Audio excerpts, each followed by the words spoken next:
Good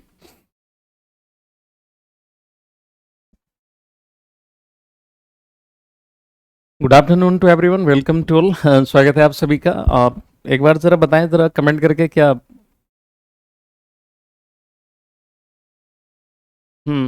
आपको आज notification गया था, कुछ करेक्शन कराया था एप्लीकेशन में। तो क्या आपको नोटिफिकेशन गया? आज नोटिफिकेशन पहुंचा आप लोगों के पास? कुछ चेंज कराया था, ठीक है। तो आई होप कि आज गया होगा नोटिफिकेशन, क्योंकि आप लोगों का ये इशू आ रहा था। ठीक है। तो नोटिफिकेशन गया सभी के पास? मेरे ख्याल से इतनी जल्दी इतने लोग जुड़ गए हैं, तो नोटिफिकेशन गया होगा, है ना। कुछ करेक्शन था ना, वो एप्लीकेशन में नोटिफिकेशन नहीं जाता था। चलिए। तो अभी थोड़ा सा डिले हो गया क्लास को, and thanks for waiting guys. ठीक है, चलिए। अभी शुरुआत करते हैं। तो आज हम पढ़ेंगे आगे का फोर्स। ठीक है। तो हमने अभी जो है वो कॉन्टैक्ट फोर्सेस ही पढ़े थे, और ठीक है। अभी हम कुछ नॉन कॉन्टैक्ट फोर्सेस के बारे में भी समझेंगे। नोटिफिकेशन आया है ना आज? हाँ, चलिए। अरे वो वाला नहीं जो जब गया था, अभी जो क्लास शुरू हुई है मैं इसकी बात कर रहा हूँ। अभी वाला नोटिफिकेशन गया है कि नहीं गया? अभी क्लास शुरू हुई थी तो जो मैंने डाला था नोटिफिकेशन, जो डलवाया था कि क्लास उतने बजे होगी, वो वाला नहीं। वो वाला नहीं, जो अभी क्लास स्टार्ट हुई है मैं उसी की बात कर रहा हूँ। चलिए। तो अभी हम शुरू करते हैं। कौन सा एक इससे अगला पढ़ेंगे, gravitational force. Gravitational force. Gravitational force. Gravitational force. ठीक है, जिसको हम बोलते हैं गुरुत्वाकर्षण बल।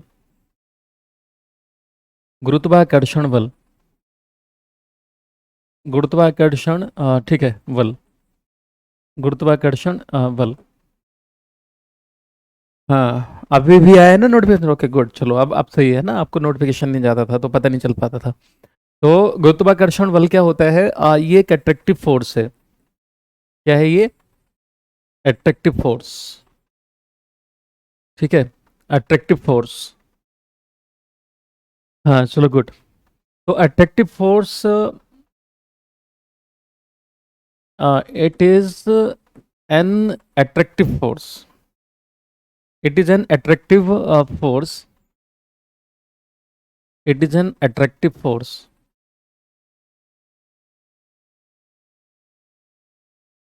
It is an attractive force which act between the attractive force which act between two bodies. जो दो बॉडीज होती हैं उनके बीच में एक अट्रैक्टिव फोर्स लगता है। ठीक है। उसी को हम बोल देते हैं। ठीक है। Is called is called is called gravitational force of attraction. Gravitational force of attraction.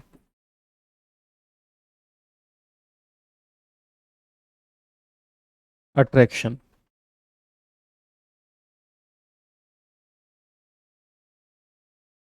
दो वस्तुओं के बीच में, दो वस्तुओं के बीच लगने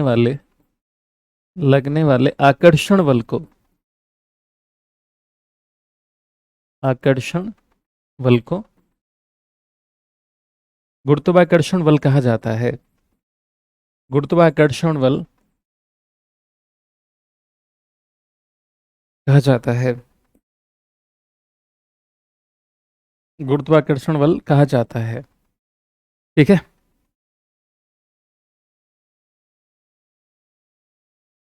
हाँ, ठीक है, थैंक यू। अभी ठीक है ना? चलो।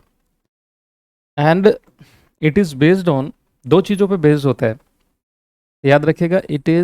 Based on it is based on mass of an object and and distance between them, and distance between them. ठीक है, डिस्टेंस बिटवीन देम।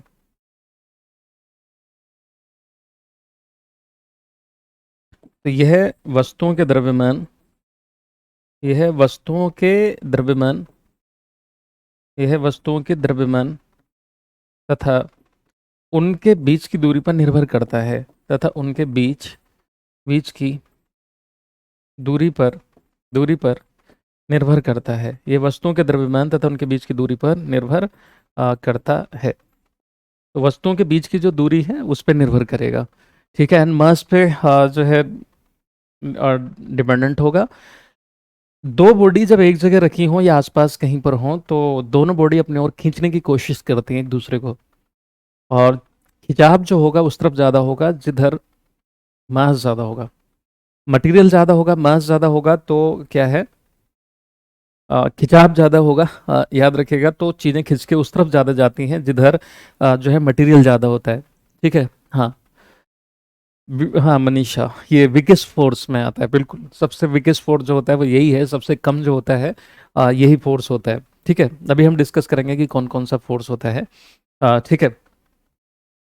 सीक्वेंस बताया होगा मैंने आपको कि सबसे कम किसका होता है, सबसे ज़्यादा किसका होता है ना। चार फोर्सेस को आपस में कंपेयर करते हैं, उसको हम अभी देखेंगे। ठीक है, तो ये दो ऑब्जेक्ट के बीच करता है। ठीक है, ओके ना, एक्सक्यूज मी।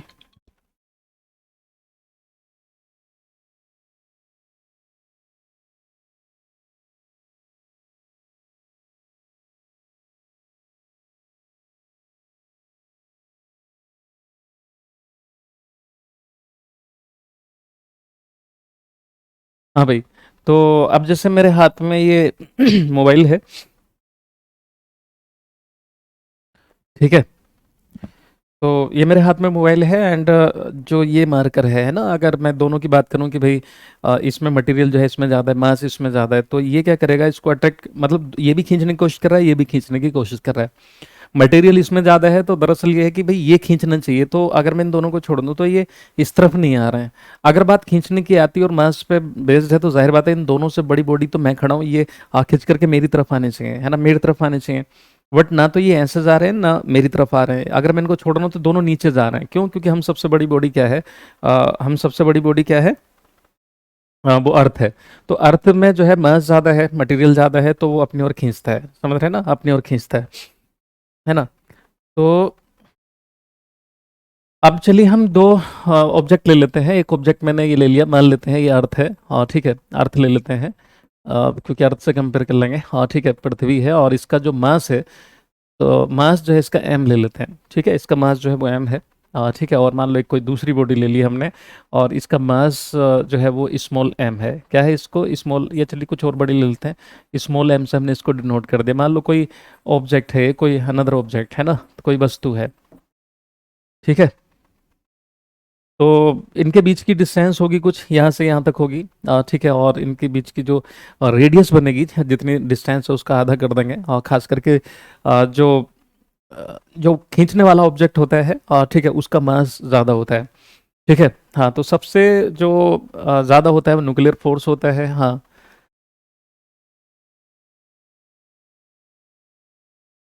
हम्म।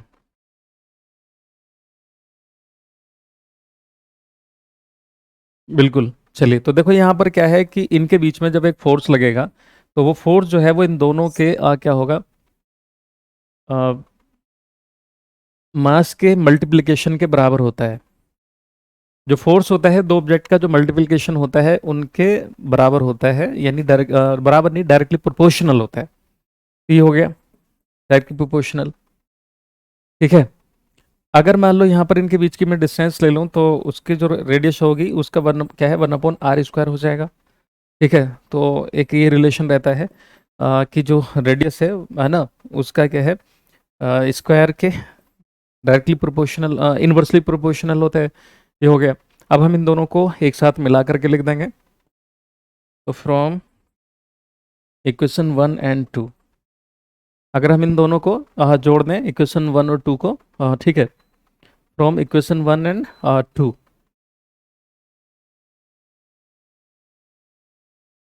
तो ये जो निकल करके आएगा, F इक्वल टू हो जाएगा M×M upon r², M/m/r²।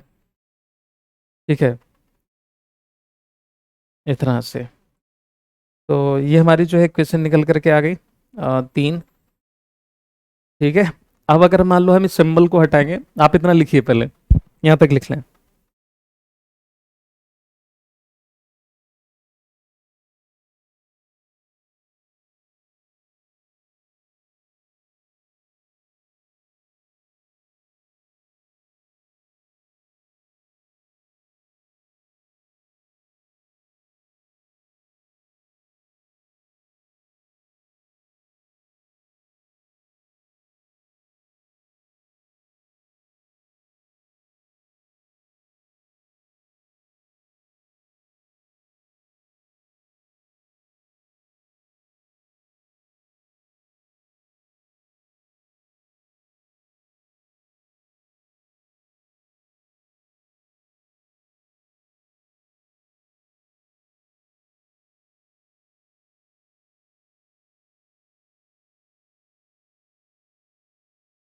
Sajda खातून, क्या बात हो गई? बताना, पूरा डिटेल में बताओ, क्या बात हो गई थी, क्यों ऐसा हुआ? हाँ बताइए तो, क्या बात थी? यहाँ तक हो गया। अब यहाँ से अगर हम ये सिंबल हटाते हैं तो क्या होगा, यहाँ पर हम एक ग्रेविटेशनल कांस्टेंट ले लेंगे, m इंटू एम अपॉन क्या है, आर स्क्वायर हो जाएगा। ठीक है, ये ठीक है। तो ये क्वेश्चन जो है हमारी कौन सी निकल करके आ गई, 4 निकल करके आ गई, 4। ठीक है। अब यहाँ पर जो कैपिटल जी है, it is not the gravity, capital G is the gravitational constant. क्या है ये? ग्रेविटेशनल, ग्रेविटेशनल कांस्टेंट है। क्या है? ग्रेविटेशनल कांस्टेंट, जिसको हम बोलते हैं गुरुत्वाकर्षण नियतांक। गुरुत्वाकर्षण नियतांक, गुरुत्वाकर्षण नियतांक। क्लियर?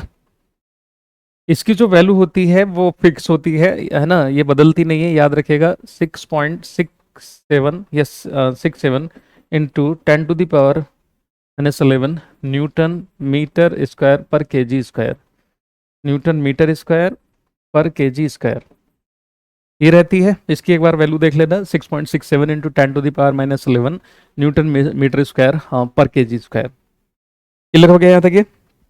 चलो,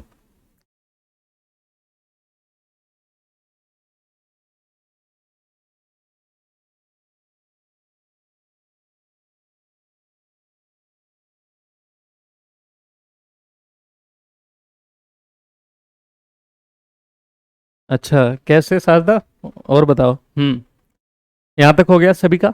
आगे बढ़ते हैं। ये फिक्स है, फिक्स है, नियतांक लिखा हुआ है, ये फिक्स रहेगा। तो ये स्मॉल जी नहीं है, स्मॉल जी जो होती है वो आपकी ग्रेविटी होती है। स्मॉल जी जो होती है वो क्या है? ग्रेविटी है। और स्मॉल जी जो है वो बदल सकती है, डिपेंड करता है कि कोई ऑब्जेक्ट कहाँ पर है, तो वो बदल सकती है। ठीक है, बदल सकती है ना, याद रखिएगा। ठीक है, तो यहाँ पर एक चीज़ याद रखें, यहाँ तक हो गया आप लोगों का? अब कैपिटल जी और स्मॉल जी में जो है एक रिलेशन है, ठीक है, तो उस रिलेशन को देख लेंगे। कैपिटल जी और स्मॉल जी में एक रिश्ता है इनके बीच में, और वो रिश्ता क्या कहलाता है? इनके बीच में एक रिश्ता है, और ये रिश्ता क्या कहलाता है, तो समझते हैं। तो relation between capital G and small G, capital G and small G.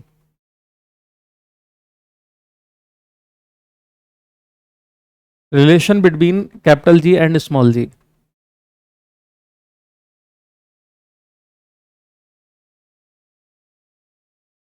Capital G एवं स्मॉल जी के बीच संबंध, के बीच संबंध। तो इनके बीच में एक संबंध है, वो संबंध क्या कहलाता है वो समझेंगे।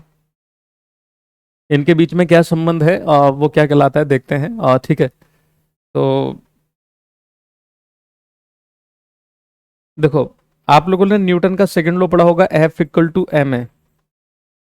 इसको मैं ले लेता हूँ, फिफ्थ कह देता हूँ। और यहाँ पर अगर मैं जी लूँ, इसकी एक ही जगह देखिए, एसिलरेशन है, ये एसिलरेशन। हाँ, तो यहाँ पर जो जी है वो ग्रेविटी होगा, है ना, तो अभी फिलहाल समझ लेंगे। तो ये जो है, ये है acceleration due to the gravity. Acceleration, acceleration due to the gravity, acceleration due to the gravity, due to the gravity, acceleration due to the gravity. Acceleration due to the gravity, acceleration due to the gravity, गुरुत्व के कारण त्वरण, गुरुत्व के कारण, कारण त्वरण, गुरुत्व के कारण त्वरण, गुरुत्व के कारण त्वरण। हाँ, तो अगर मैं ऐसे ले ले रहा हूं तो फिर मैं इसको लिख सकता हूँ जी, ए की जगह जी लिख लूंगा, तो ये एफ इक्वल टू क्या हो जाएगा, एम जी। इसको हम इक्वेशन दे देते हैं 6। ऐसे कर सकते हैं कि नहीं, हमने ए की जगह क्या लिख लिया, जी लिख लिया। ठीक है।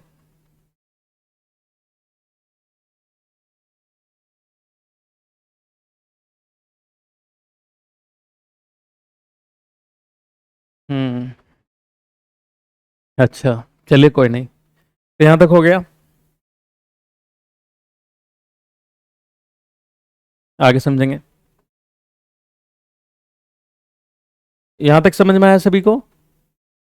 चलो अब देखो यहाँ क्या है कि putting the value of, putting the value of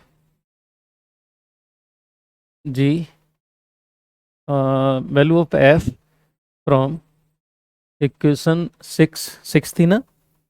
equation 6 से हम किस में पुट करते हैं, 4 में, 6 to the equation, equation 4, equation 4। हाँ ठीक है, एफ के मूल्य को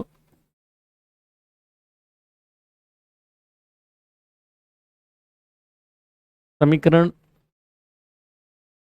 6 से 4 में रखने पर, 4 में रखने पर,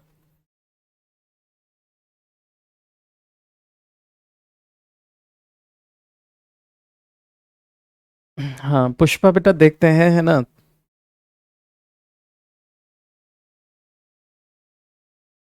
क्लियर हो गए? तो देखो वैल्यू रख दो, तो एफ इक्वल टू क्या था,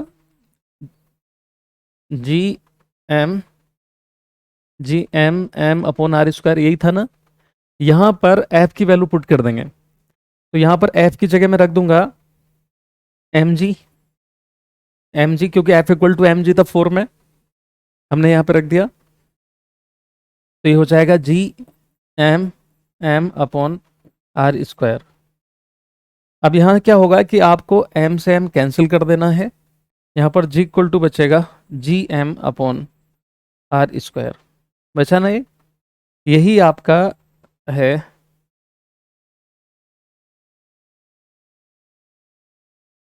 ठीक है, यही क्वेश्चन बन जाएगी आपकी। और ये क्वेश्चन जो भी बन करके आई, इसको हम नाम दे देते हैं 7। तो इनके बीच में रिलेशन है, जी इक्वल टू होता है G M upon R square. ठीक है, ये निकल करके आ गया, ये इन दोनों के बीच में रिश्ता है। यहाँ पर जी जो है वो ग्रेविटी है, जी जो है वो क्या है, ग्रेविटी है।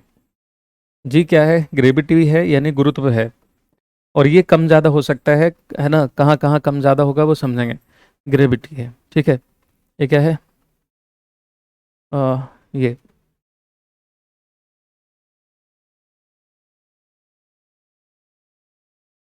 ठीक है।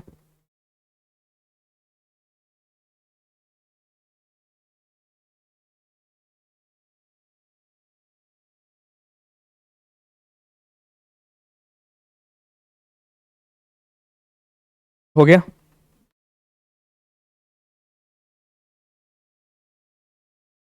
अब देखो यहाँ से वैल्यू निकाल के देखते हैं, जी की वैल्यू जो निकल करके आएगी वो कितनी आएगी, 6 into 6.67 into 10 to the power -11, ठीक है, न्यूटन मीटर स्क्वायर पर केजी स्क्वायर। एम की वैल्यू जो अर्थ का मास है वो कितना होता है भाई, 6 इंटू 10 टू द पावर 24।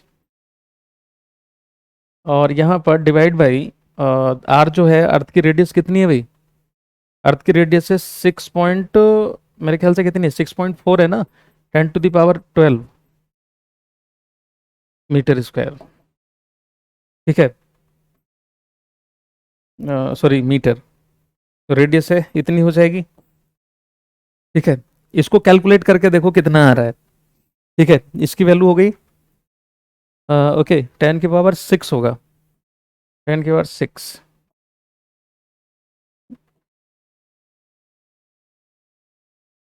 ठीक है। तो इससे जब आप कैलकुलेट करके देखेंगे तो आपको जी की वैल्यू निकल करके आ जाएगी कितनी, बराबर आ जाएगी 9.8। कैलकुलेट करके देख लेना, मीटर पर सेकंड स्क्वायर। तो यहाँ से निकल करके आती है अर्थ की रेडियस, सॉरी अर्थ की ग्रेविटी। अब अर्थ की जो ग्रेविटी है वो डिपेंड करती है कि कहाँ पर है, पोल पे कम ज़्यादा होगी, कहाँ पे क्या होगी, ये सब।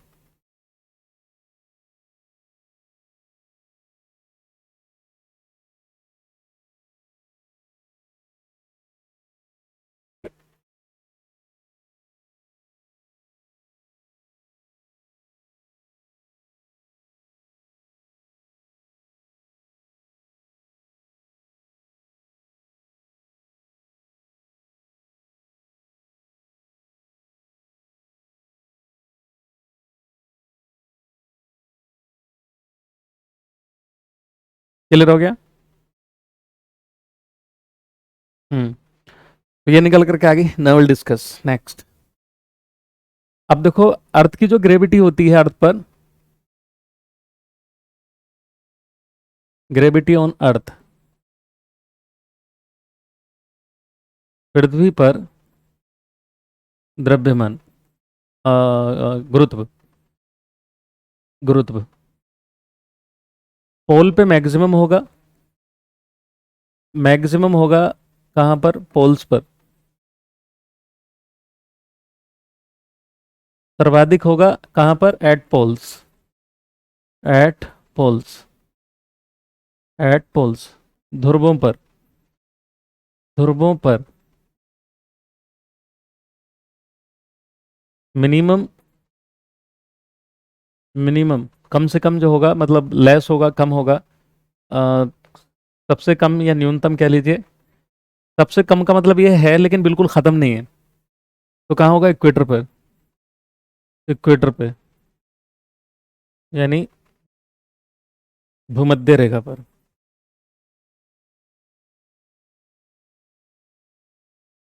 या मध्य में कह लीजिए। और जो ज़ीरो होगा, ज़ीरो, शून्य, शून्य कहाँ होगा, सेंटर पर। शून्य कहाँ होगा, अर्थ के सेंटर पर। अर्थ का जो केंद्र है वहां पर जो गुरुत्व होगा, शून्य होगा।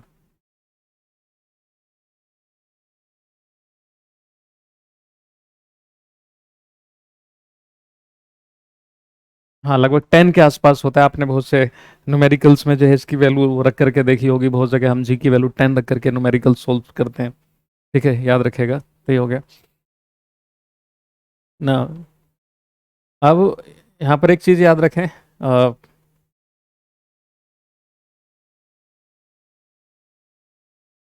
क्या था, एफ इक्वल टू, हाँ तो ये क्या था, G equal to G M into M upon R square, R square. इससे निकाल लेते हैं हम ग्रेविटी। ठीक है। हाँ, तो अगर आप इससे निकालेंगे तो अगर हम यहाँ पर कैसे निकालते हैं कि मास तो उतने का उतना ही है, तो यहाँ पर क्या मैं ये ले सकता हूँ, जी ग्रेविटी जो होगी वो क्या हो जाएगी, 1/r, इसके प्रोपोर्शनल हो जाती है सीधे सीधे। मैं ऐसे करके लिख दे रहा हूँ, ठीक है, अपॉन आर स्क्वायर। ये होगी, ये होगी। तो अर्थ की जो शेप होती है वो कैसी होती है ना। तो देखो, अर्थ पोल पे ज़्यादा क्यों होगी, आपसे अगर ये रीजन पूछे कि भाई पोल पे आप कम बता रहे हैं, तो पोल पे कम क्यों है, क्योंकि ऐसी शेप होती है अर्थ की, इस टाइप की। ये नॉर्थ पोल है, ये आपका साउथ पोल है, इलेक्ट्रिबल टाइप की है। तो अगर हम देखें यहाँ पर इक्वेटर, तो यहाँ तो जो है रेडियस क्या है इसकी, ज़्यादा है।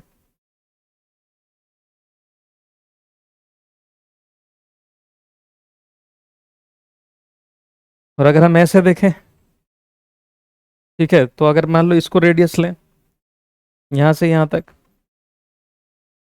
और इधर ले लें यार, तो रेडियस जो है वो किधर कम है, पोल की तरफ। रेडियस पोल की तरफ कम है कि नहीं अर्थ की, मैं सही बोल रहा हूँ। इसलिए जब रेडियस कम होगी तो ग्रेविटी क्या होगी, बढ़ेगी। तो जैसे जैसे रेडियस कम होगी, जाहिर बात है, तो पोल की तरफ इक्वेटर के कंपेयर में क्या है, रेडियस कम है। मास तो उतने का उतना ही है, कांस्टेंट अर्थ का मास।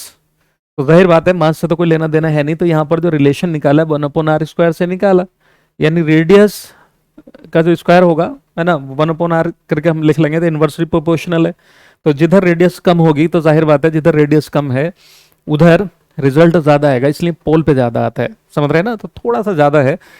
ठीक है। अब अर्थ के सेंटर पे जीरो क्यों है, क्योंकि अर्थ के सेंटर पे जैसे ही होता है ग्रेविटी चारों ओर बराबर लगती है, इसने कहीं मूवमेंट होना बंद हो जाता है, बिल्कुल बराबर लगती है, इसलिए जो है कोई भी चीज, देखिए सेंटर अर्थ है, किसी भी चीज को अपनी ओर खींचेगी।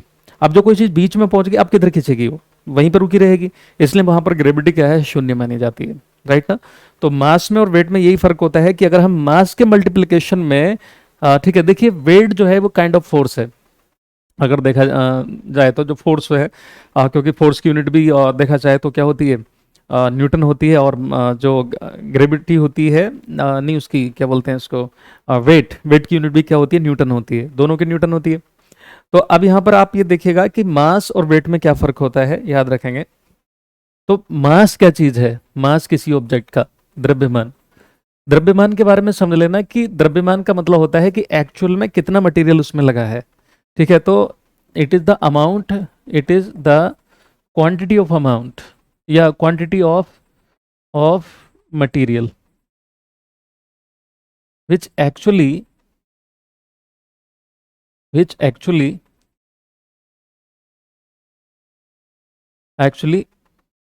present in an object, यह किसी वस्तु में उपस्थित, यह किसी वस्तु में लगा आ, यह लगी पदार्थ की वास्तविक मात्रा होती है, पदार्थ की वास्तविक मात्रा होती है, वास्तविक मात्रा होती है, यानी जो मटेरियल लगा है दरअसल, ठीक है, वो होती है। जैसे मेरे हाथ में मार्कर आप देख रहे हैं, तो मार्कर में मटेरियल लगा है, इसमें जितना मटेरियल लगा है वो इसका मास है। मैं आपको दिख रहा हूँ, मुझे मेरे अंदर कितना मटेरियल लगा है वो मेरा मास है। ठीक है। ये मोबाइल है, इसमें जितना मटेरियल है वो इसका मास है। तो mass will never be change in everywhere, anywhere. ठीक है। तो मास कभी चेंज नहीं होता, याद रखिएगा, मास नेवर चेंज इन एनीवेयर। मास कहीं नहीं बदलता है, मास यानी द्रव्यमान, वस्तुओं का द्रव्यमान कहीं नहीं बदलता है, द्रव्यमान कहीं नहीं बदलता है, कहीं नहीं बदलता है, द्रव्यमान कहीं नहीं बदलता है, द्रव्यमान कहीं नहीं बदलता है। समझ में आगे बात है, द्रव्यमान कहीं नहीं बदलता है। ठीक है। एंड जो वेट होता है, ठीक है, वेट, वेट यानी जो भार होता है, तो ये क्या चीज होता है, it is the multiplication of mass of an object and gravity applied on an object। ठीक है। तो यह है वस्तु के द्रव्यमान, वस्तु के द्रव्यमान तथा उस पर लगने वाली या लगने वाले गुरुत्व गुरुत्व गुरुत्व के गुरुत्व के गुणनफल के बराबर होता है।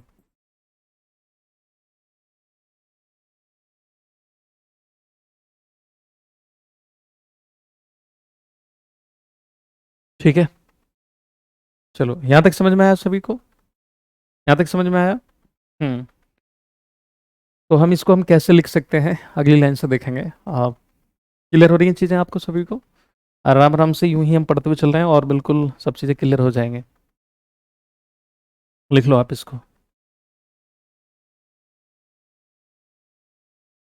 चलो good.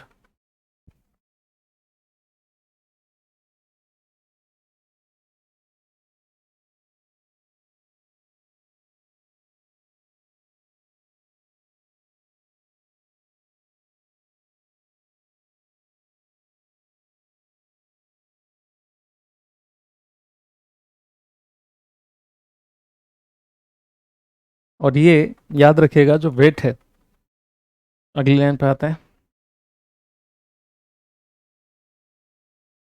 It is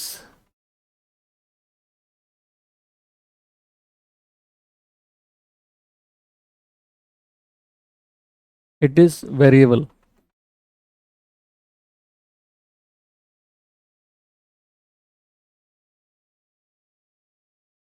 according to the existence.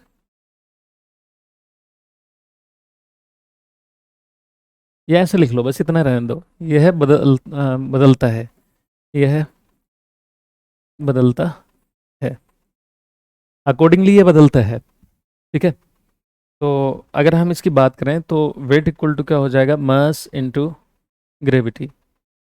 यही है मास इनटू ग्रेविटी। ये हो गया mass into gravity, mass into gravity. ठीक है। तो अगर मान लो कहीं पर ग्रेविटी ज़ीरो हो जाएगी, ग्रेविटी अगर ज़ीरो हो जाएगी मान लो कहीं पर, और ठीक है, ग्रेविटी जैसे ज़ीरो होती है, कहाँ पर होती है, स्पेस में। स्पेस में ग्रेविटी क्या होती है, ज़ीरो होती है। ठीक है। सेंटर ऑफ द प्लैनेट, कोई सा भी प्लैनेट हो, चाहे वो अर्थ क्यों ना हो, या सेंटर ऑफ प्लैनेट मत कहिए, सेंटर ऑफ द ऑब्जेक्ट, कोई भी ऑब्जेक्ट हो। हाँ, कोई भी ऑब्जेक्ट हो सकता है, चाहे वो प्लैनेट हो या कुछ भी हो। ठीक है। तो यह शून्य कब होती है, पिंडों के या वस्तुओं के वस्तुओं के केंद्र केंद्र पर। ठीक है। अगर मान लो हमने जैसे किसी का मास, मान लीजिए कोई ऑब्जेक्ट है, उसका मास जो है वो 50 kg है मान लेते हैं। तो इसका मास जो है वो मून पे कितना रहेगा, 50 kg ही रहेगा। स्पेस में कितना रहेगा, 50 kg ही रहेगा। अर्थ के पोल्स पोल्स पे कितना रहेगा। तो मास, मैं मास की बात कर रहा हूँ, द्रव्यमान। द्रव्यमान कहीं चेंज नहीं होता है, द्रव्यमान कहीं चेंज नहीं होता है, याद रखिएगा, द्रव्यमान कहीं चेंज नहीं होता है। अब मान लो आप लेकर के गए, मान लो ये अर्थ पे मास है इसका, है ना। तो अगर आपसे कहा जाए कि बताइए मास एट मून, मून कितना होगा, तो आप बताएंगे भाई 50 kg ही होगा। ठीक है। मान लो मैं कहूँ कि इसी को हम जो है स्पेस में ले गए, मास, है ना, कहाँ पर स्पेस में हम देख रहे हैं, स्पेस में, तो वहाँ पर भी कितना रहेगा, 50 kg रहेगा, क्योंकि मास कहीं नहीं बदलता। तो याद रखिएगा कि अगर बात द्रव्यमान की जाए तो द्रव्यमान कहीं नहीं बदलता है। हमने द्रव्यमान लिखा है यहाँ पर।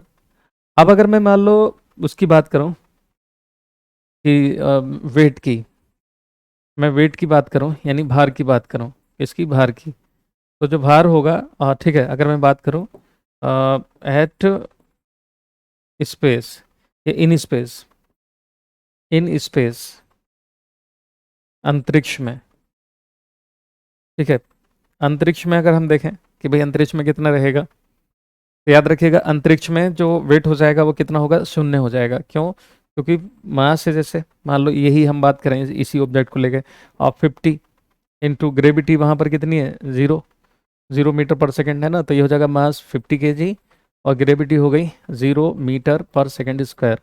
जीरो से मल्टीप्लाई करेंगे सब जीरो हो जाएगा, तो क्या होगा, केजी पर मीटर स्क्वायर कह लीजिए, या न्यूटन, न्यूटन ही बोलते हैं इसको, केजी मीटर पर सेकंड स्क्वायर जो होता है उसी को हम क्या बोलते हैं, न्यूटन बोल देते हैं। तो वेट कितना हो जाएगा, 0 न्यूटन या किलोग्राम मीटर पर सेकंड स्क्वायर। डायमेंशन पढ़ी है ना आप लोगों ने, डायमेंशन जो होती है ना, तो उसमें अगर हम यहाँ इसके हिसाब से देखेंगे तो ये उतना हो जाएगा। समझ में आ गई बात ये। चलिए, अब अगर हम मून की बात करें, मून पे अगर हम किसी को लेके गए, इधर देखेंगे, तो मैं यहाँ पर लिख दे रहा हूँ कि द वेट, देखो हम यहाँ पे बात कर रहे हैं वेट की, the weight of an object, the weight of object will be zero, oh sorry weight will be one sixth at the moon moon as compare to the as compare to the earth, as compared to the earth, because because moon has one sixth moon has one sixth gravity as compared to the earth, as compared to the earth। ठीक है,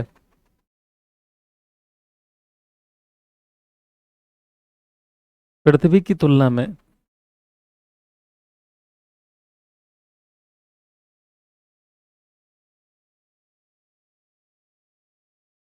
चंद्रमा पर जाने पर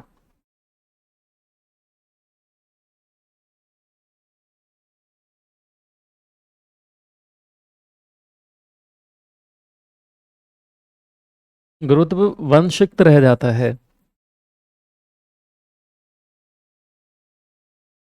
इसलिए इसलिए इसलिए इसलिए चंद्रमा पर चंद्रमा पर किसी वस्तु का भार वन सिक्स रह जाएगा, किसी वस्तु का भार वन सिक्स रह जाएगा, भार की हम बात करें, वस्तु का भार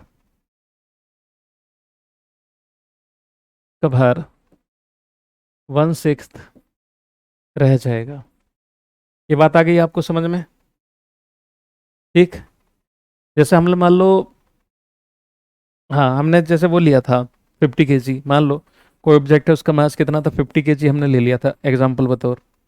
तो जब आप मून पे पहुंचिएगा, कहाँ पर, मून पे, मून पे जब पहुंचेंगे तो ये हो जाएगा 50 इंटू ग्रेविटी जो है ना भाई, कैसे निकालते हैं, मास इंटू ग्रेविटी, मास तो उतने का उतना ही रहेगा, कोई नहीं बदलने वाला है ना, और ग्रेविटी जो है वहाँ पर 9.8 मीटर पर सेकंड स्क्वायर का वन सिक्स रह जाएगी,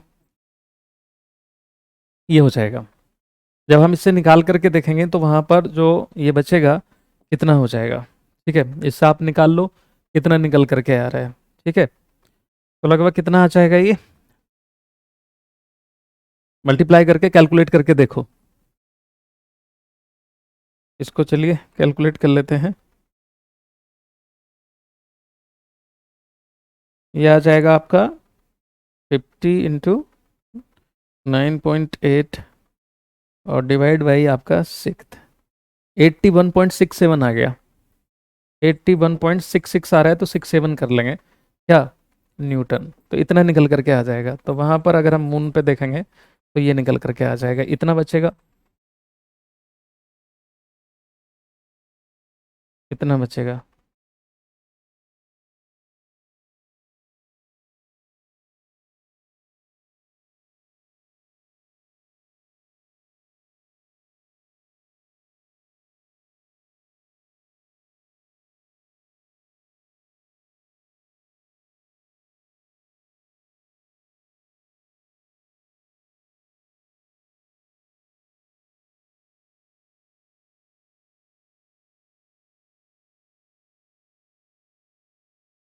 हम्म, आप लिखो इसको।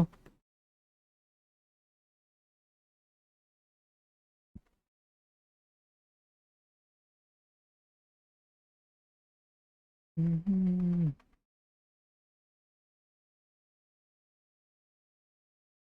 यार वो कैसे, चलो लिखा है यहाँ तक ये। तो 81.67 आ रहा है, और ठीक है निकाल लिया आप लोगों ने, तो ये रह जाएगा। अगर मैं बात करूँ कि अर्थ के सेंटर पे किसी ऑब्जेक्ट का मास कितना होगा, ठीक है, अब यहीं से और भी बहुत सी चीज़ें समझ में आती हैं, और ठीक है ग्रेविटी पे बेस्ड बहुत सी चीज़ें होती हैं। आप जैसे एक चीज़ याद रखिएगा, एक सिंपल पेंडुलम जो होता है, सिंपल पेंडुलम वाली घड़ी हो या कोई भी आपका हो, सरल लोलक जिसको आप बोलते हैं, सरल लोलक। ठीक है, तो जो सरल लोलक होता है उसमें आप देखिएगा अगर जो घड़ी होती है, मैं उसकी बात करूं,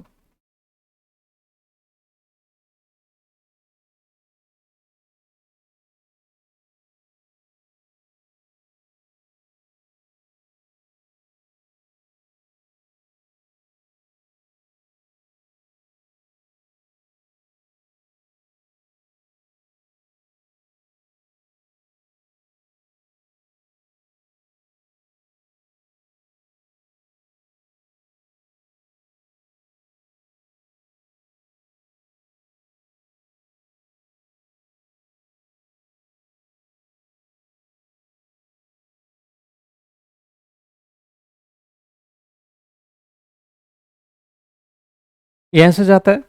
ठीक है, तो ये ऐसे मूवमेंट बनना है, तो देखो ये भी ग्रेविटी पे बेस्ड हो जाता है। हाँ, ये भी ग्रेविटी पे। समझ आ रहा है सर अच्छे से सर? अब फिजिक्स उतना समझ में नहीं आता था, कोई नहीं, अभी अच्छा आएगा। देखो ये इसके लिए जो हम निकालते हैं दोलन काल जो होता है कि भाई कितना निकाल, फ्रिक्वेंसी समझते हो आप?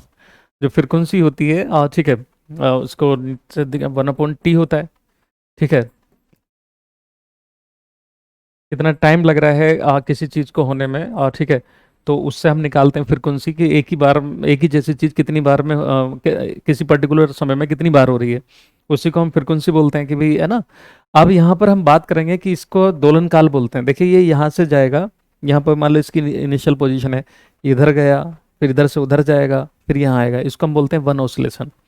एक दोलन काल जैसे वो होता है ना, पंखा लगा होता है बॉल वाला, तो उसमें देखिएगा जैसे ऐसे पंखा है, तो वो पहले देखो इधर जाएगा, हवा दे करके, है ना, फिर ऐसे जाएगा, फिर अपनी जगह आ जाएगा, एक दोलन काल हुआ। तो इसी तरह से ये जो घड़ी वगैरह होती हैं, पेंडुलम होता है इनमें, तो ये जो है, ये जो आप देख रहे हैं ये लोलक कहलाता है, आपका लोलक जो लटका पड़ा है, ये इसको बोब बोल देते हैं। बोब, क्या बोल देते हैं? बोब। ठीक है, तो इसके लिए जो फॉर्मूला होता है टी इक्वल टू होता है 2 पाई √L/g। यही होता है, यही होता है ना। ठीक है, L/g, इससे निकालते हैं हम, निकालते हैं ना इससे। तो देखो इससे ग्रेविटी पे बेस्ड क्वेश्चन आ जाएगा, और इसी से जो है लोलक पे बेस्ड भी आ जाएगा। अगर मैं मान लो 2 पाई को हटा दूं यहाँ से, तो मैं इसको ऐसे लिख सकता हूँ कि टी जो है वो डायरेक्टली प्रोपोर्शनल है लेंथ के।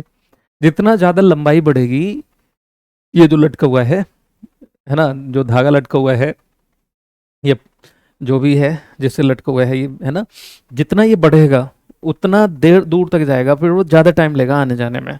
जितना छोटा होगा जल्दी जल्दी आएगा। देखो यहाँ से समझ में आ रहा है ना फिजिक्स कितना कंसेप्ट एक एक एक बढ़िया होता है ना। अब अगर मैं बात करूँ ग्रेविटी की, तो 1/g होता है। क्या होता है? 1/g। तो ये जो दोलन काल है, टाइम पीरियड है, ठीक है, तो अगर हम इसकी बात करें तो किस में ज़्यादा लगेगा, क्या होगा, तो यहाँ से आप अंदाज़ा लगा लें। ठीक है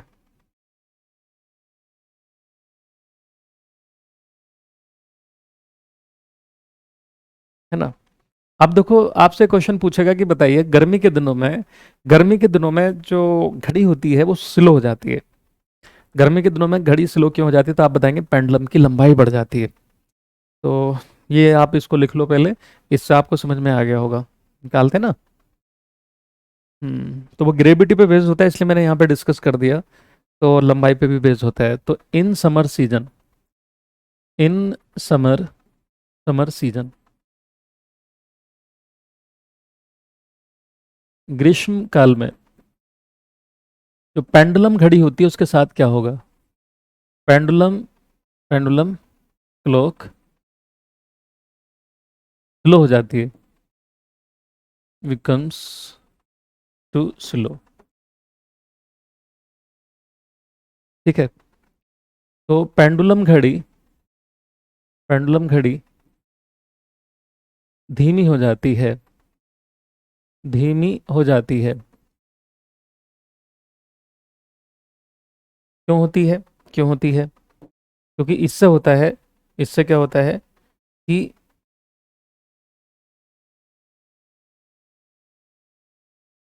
increase the length of pendulum. क्यों होता है ऐसा? Due to the increase increase in the pendulum, increase in the pendulum length, या increase in the length of pendulum, in the length of pendulum the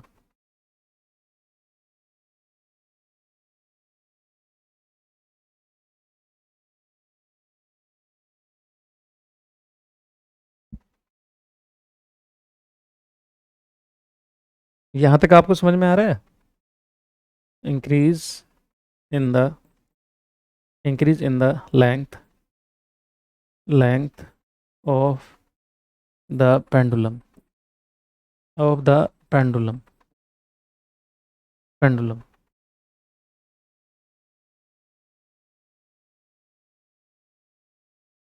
pendulum की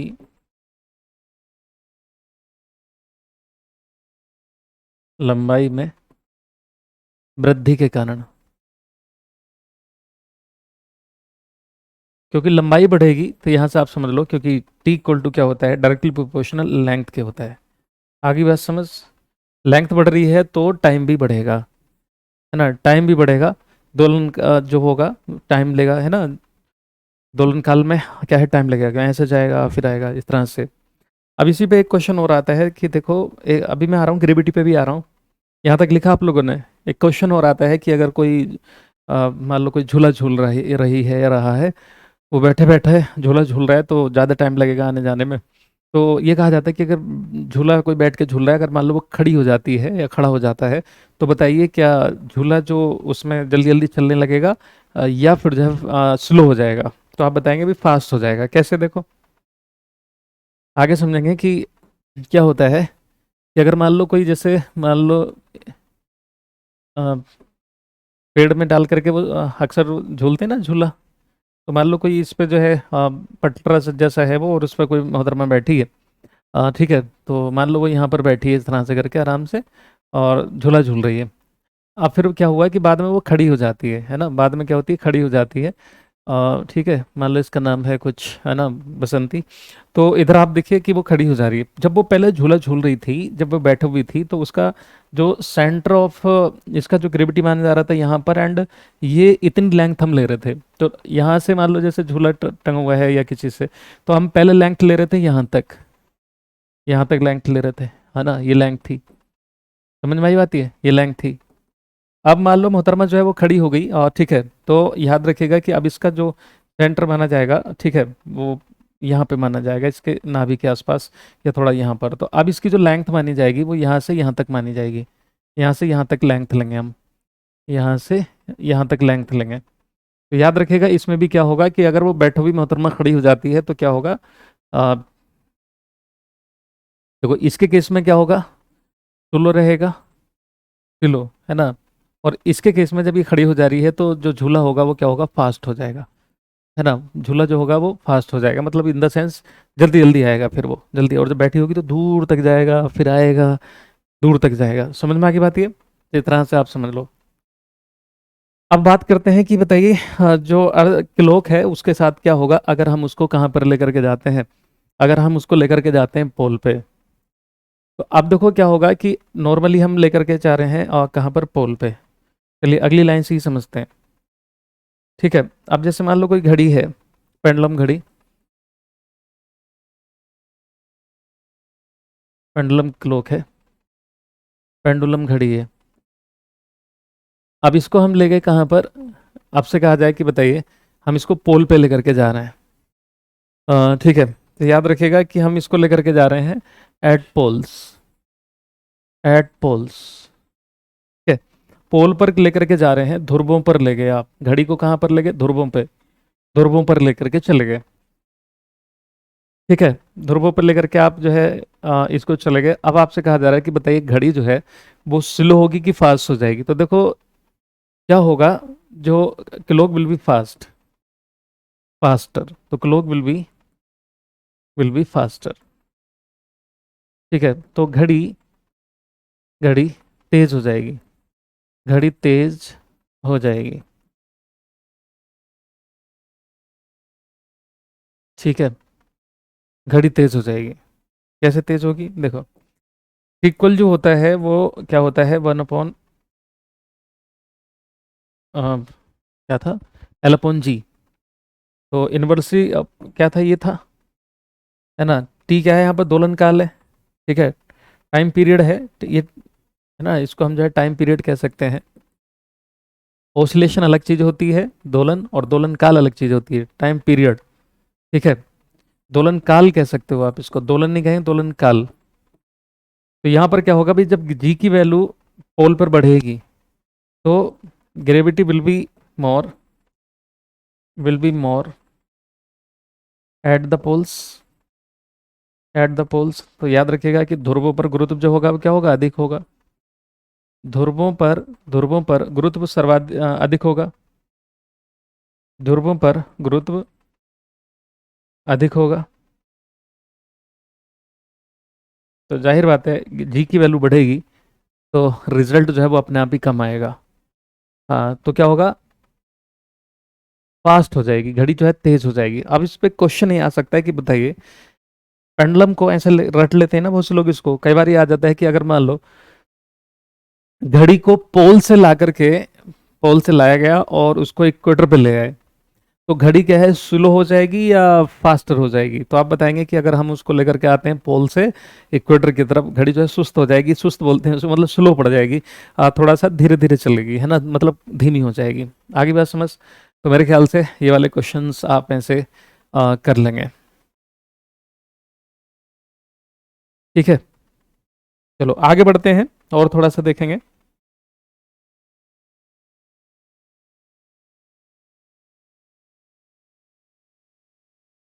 एक होती है escape velocity. ठीक है, एस्केप वेलोसिटी, एस्केप वेलोसिटी।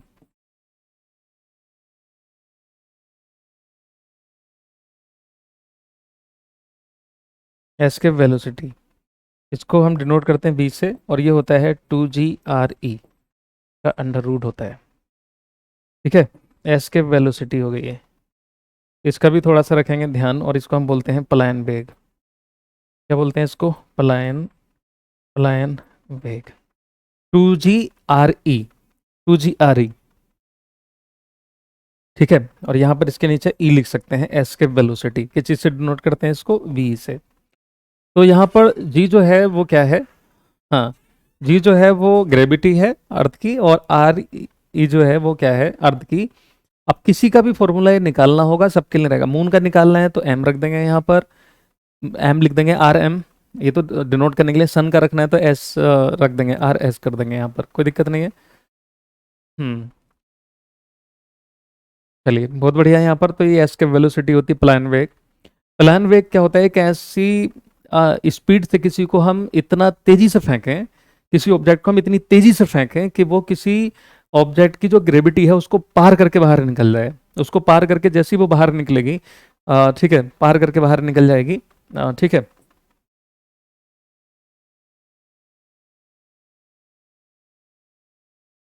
तो उसको पार करके निकल जाएगी, फिर वो कभी लौट करके नहीं आएगी, है ना, कभी भी क्या है, लौट करके नहीं आएगी। तो उसी को हम बोलते हैं प्लान वेग। निकालने का फॉर्मूला होता है V = 2GRE। ठीक है ना, कोई बड़ी बात नहीं है इसमें। RE क्या है, रेडियस है। RE क्या है, यहाँ पर रेडियस है, किसकी, अर्थ की। क्योंकि हम मैंने RE लिखा है, यहाँ पर V लिखा है, मतलब क्या है, प्लान वेग लिख दिया मैंने। तो सीधा सीधा ऐसे लिख सकते हैं, V = 2GR। ई जो है क्या है, RE जो लिखा है ये पूरा एक ही चीज है, इसको हम बोलेंगे radius of earth. Radius of earth, radius of earth, पृथ्वी का, पृथ्वी की त्रिज्या। क्या है ये, पृथ्वी की त्रिज्या है। क्या है, पृथ्वी की त्रिज्या। समझ आ गई बात ये। चलो, जी क्या है, ग्रेविटी है, तो इससे निकाल लेंगे। अब अर्थ की जो प्लान वेग होता है वो कितना होता है, ठीक है, चलो देखते हैं अर्थ का जो प्लान वेग होगा वो कितना होगा। तो escape velocity of earth, escape velocity of अर्थ।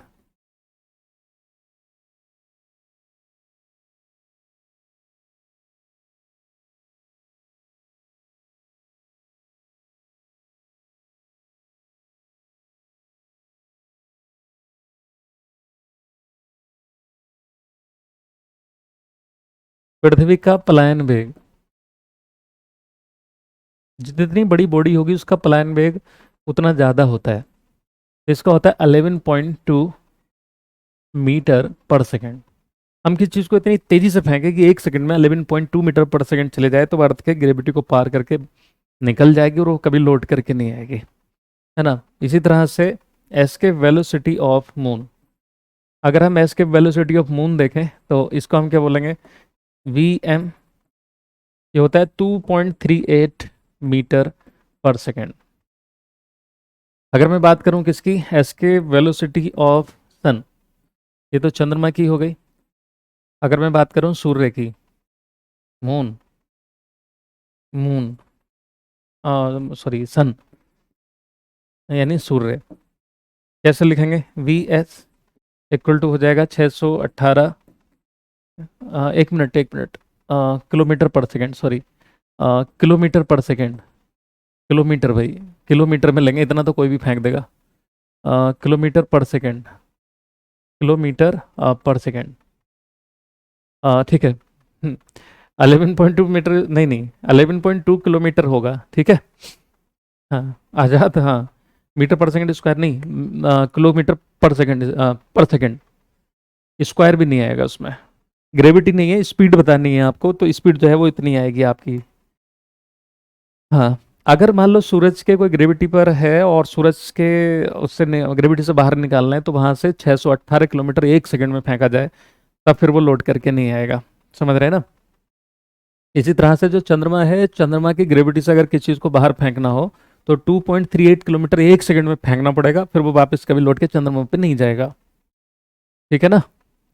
तो ये है हमारा कुछ, अभी ग्रेविटी से रिलेटेड और भी चीज़ें हैं। ठीक है, तो चलिए अगली क्लास में हम डिस्कस करेंगे। एक बात बताओ, फिजिक्स के कंसेप्ट आपके क्लियर हो रहे हैं कि नहीं। कुछ लोग बोल रहे थे सर हमें फिजिक्स समझ में नहीं आता, बड़ा टफ लगता है। तो अभी आप बताइए कैसा लग रहा है आपको।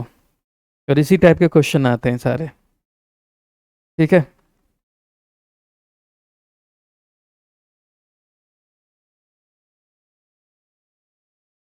एक बार कमेंट करके बताएं सबको समझ में आ रहा है कायदे से। चलिए अभी के लिए इतना रहने देंगे।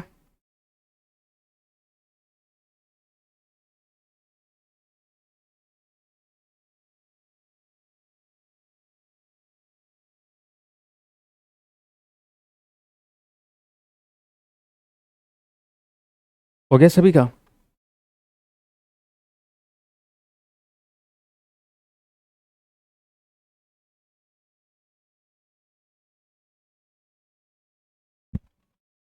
ठीक है चलो।